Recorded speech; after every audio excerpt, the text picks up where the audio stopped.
ഏവർക്കും നമസ്കാരം.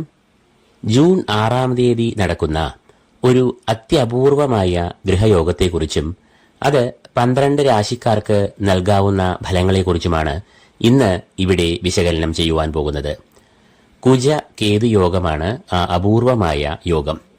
നിലവിൽ കേതു ചിങ്ങരാശിയിൽ സഞ്ചരിച്ചു വരുന്നു. ഏപ്രിൽ 3 മുതൽ കുജൻ അഥവാ ചൊവ്വ തന്റെ നീചരാശിയായ കർക്കിടകത്തിൽ ദുർബലനായി സഞ്ചരിച്ച് വരികയാണ്. എന്നാൽ ജൂൺ 6-ാം തീയതി ചൊവ്വ തന്റെ നീചാവസ്ഥയിൽ നിന്നും മോചിതനായി ചിങ്ങം രാശിയിൽ പ്രവേശിക്കുന്നു. അപ്പോൾ അവിടെ ചൊവ്വയും കേതുവും സംഗമിക്കുന്നു. തുടർന്ന് ചൊവ്വ നീണ്ട 50-ലധികം ദിനങ്ങൾ, കൃത്യമായി പറഞ്ഞാൽ ജൂലൈ 27 വരെയും ഈ ചിങ്ങരാശിയിൽ തുടരുന്നു.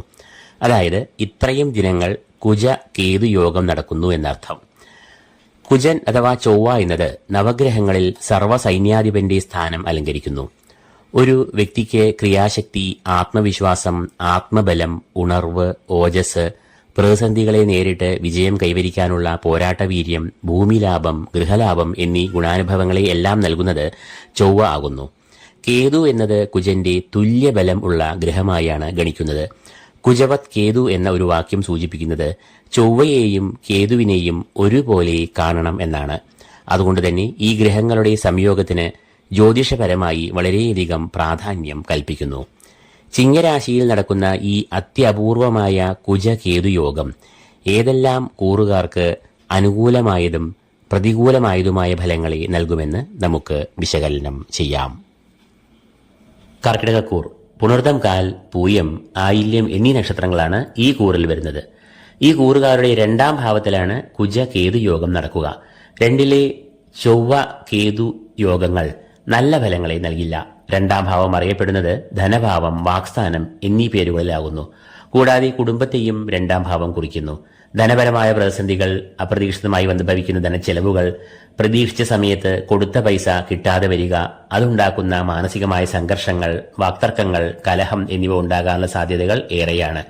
കൂടാതെ ബിസിനസ്സിലും മറ്റ് വ്യാപാര മേഖലകളിലും ഓഹരി തുടങ്ങിയ രംഗങ്ങളിലും ധനവരവ് അപ്രതീക്ഷിതമായി കുറയാം. 2-ാം ഭാവം കുടുംബത്തെയും കുറിക്കുന്നു എന്നതിനാൽ കുടുംബത്തിലും ഈ കാലയളവിൽ മനസ്സുഖം, മനസ്സമാധാനം എന്നിവ കുറയാം.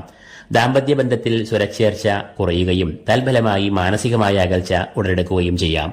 പ്രണയബന്ധങ്ങളിലും വിശ്വാസ്യത, ഐക്യം എന്നിവ ഈ സമയത്ത് കുറയാനുള്ള സാധ്യത ഏറെയാണ്. ശരീരസുഖവും ഈ കാലയളവിൽ കുറയാം. രോഗപ്രതിരോധ ശേഷി കുറയുക, അനാരോഗ്യം, രോഗാരിഷ്ടതകൾ, മുറിവ്, അപകടങ്ങൾ എന്നിവയ്ക്ക് സാധ്യതകളെയെല്ലാം വർദ്ധിപ്പിക്കാം. അതുകൊണ്ട് തന്നെ ഈ കൂറുകാർ ആരോഗ്യകാര്യങ്ങളിൽ നല്ല ശ്രദ്ധ പുലർത്തേണ്ടതുണ്ട്.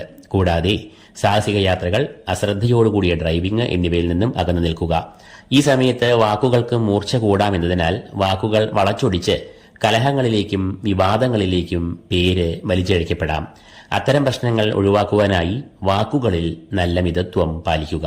ഔദ്യോഗിക രംഗം, വിദ്യാഭ്യാസം എന്നീ മേഖലകളിലും ഒരു മാന്ദ്യം, ആലസ്യം, അസംതൃപ്തി എന്നിവ നേരിടാം.